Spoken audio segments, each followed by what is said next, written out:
I'm Marissa. Standing outside the grand doors of the opulent wedding venue, the weight of what just transpired inside still bears down on me. The carefully orchestrated wedding that was supposed to be a day of celebration has dissolved into chaos, all because I finally found the courage to stand up for myself. It all started when I arrived at my sister Isabella's wedding. I'd spent months saving for this beautiful emerald green dress, hoping to look my best for her big day.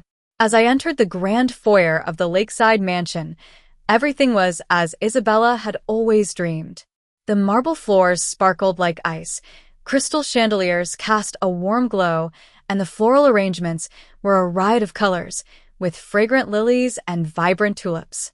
A live band played softly in the corner, and guests in their finest attire mingled and laughed. I was excited to be a part of this moment, despite the fact that our relationship had been strained. I'd always been the overlooked middle child in our family. My parents, Mr. and Mrs. Thompson, were successful business owners. My father was a strict man, always focused on appearances and the family's social standing. My mother was more passive, aggressive, often siding with Isabella to keep the peace. Isabella, the golden child, had always been showered with praise and attention, while my achievements were often met with a simple nod.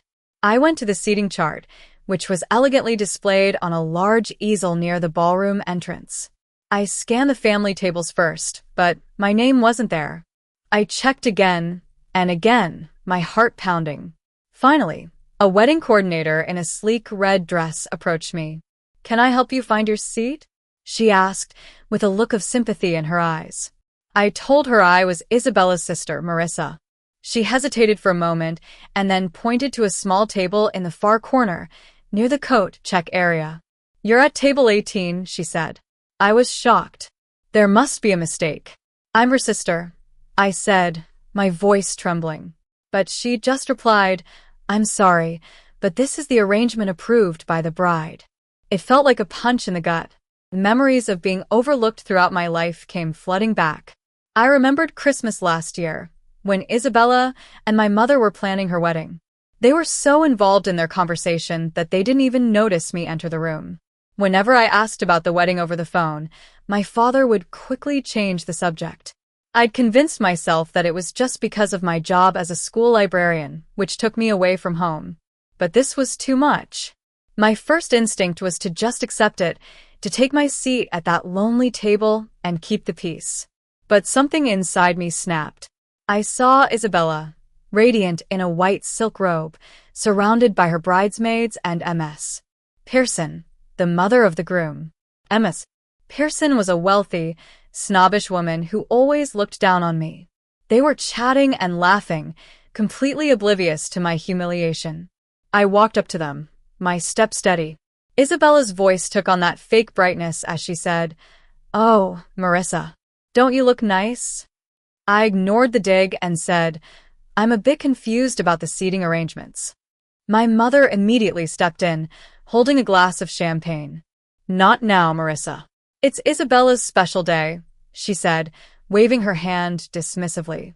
Isabella tried to justify it, saying they had to prioritize close family at the main tables. I simply replied, "I am close family." She then said, "You're not really immediate family anymore. You moved away and hardly ever visit. We're just in different places now." It was like a knife in my heart. Yes. Pearson then joined the conversation, looking me up and down with a sneer. "Oh, so you're the one with that special seat. Weddings really do show who matters most in a family," she said. That was when I realized it wasn't an oversight. Isabella and Ms. Pearson had planned this humiliation together. Just then, I remembered the text messages Isabella had sent me after a stressful meeting with Ms. Pearson about the wedding. In those texts, she'd ranted about Ms. Pearson's controlling nature, her inappropriate comments about the groom's career, and her desire to turn the wedding into a showcase for her high society friends. I took a deep breath and said to Isabella, "Remember what you told me about Ms. Pearson last month?" "I believe your exact words were." Isabella's face went pale. Ms. Pearson narrowed her eyes, sensing trouble. My mother grabbed my arm and pulled me behind a large floral arrangement. "You will apologize to your sister and take your assigned seat," she hissed. "Isabella has been planning this day for years, and I won't let you ruin it." But I was done being the invisible one. I stepped back out and said to MS. "Pearson, Isabella was really stressed about seating arrangements. And she was particularly worried about certain people making speeches and turning the whole reception into being about themselves." Yes. Pearson's expression changed. "What exactly do you mean by that?" she demanded. Isabella tried to stop me, but I continued. "She was also worried about your expectations for the marriage and how family obligations are sometimes just for show." The room fell silent. Isabella's panic was palpable. The groom, Alexander, who had been standing nearby, looked confused. My father finally appeared, looking bewildered. As the chaos ensued, I walked over to the gift table. I'd spent months searching for a rare first edition book for Isabella, something she'd always wanted. I picked up the gift and said, "Why would I give a gift to a family that doesn't consider me part of it?" Isabella pleaded with me, "Please, Marissa, this is my wedding day. Just sit where we planned." But I was firm. "I came here as family, but according to you, I'm not really immediate family anymore. So I'll respect your wishes." I turned to leave. As I walked out of the venue, I heard Isabella's voice rise in desperation. "Everything is fine. We just need to start the ceremony." But Alexander's calm voice replied, "Not until we sort this out." Outside, the air felt fresh and clean. I took a deep breath and felt a sense of liberation. My phone buzzed in my purse. It was a text from Alexander. I had no idea. "Can we talk?" I put the phone away without replying. A month later, I was back at my library. The autumn sunlight filtered through the windows, and the shelves were filled with books.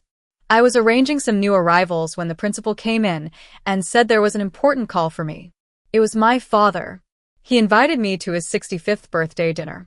When I arrived at the house, he was standing at the door. "Marissa, your seat is here, right next to mine. I saved it for you," he said. After dinner, we stood on the back porch.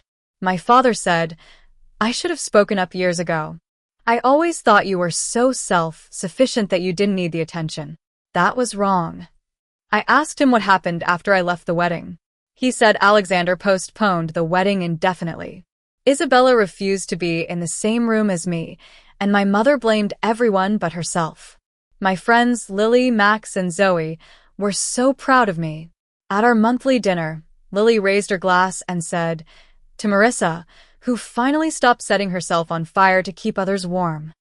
Then, a few weeks later, I received an invitation to Isabella and Alexander's rescheduled wedding. It came with a note from Alexander. "This comes with Isabella's reluctant permission. I've learned a lot about family these past weeks. Whatever you decide, know that I respect the boundaries you've drawn." I thought about it for a long time. I chose a beautiful hand-painted vase as a gift. The card read, "Some bridges shouldn't be rebuilt, but that doesn't mean you carry the ashes." I didn't check the box for attending. Now, as I host Thanksgiving dinner for my newfound family of friends and my father, I look around the table. There's no tension, no one is overlooked. For the first time in my life, I feel truly seen.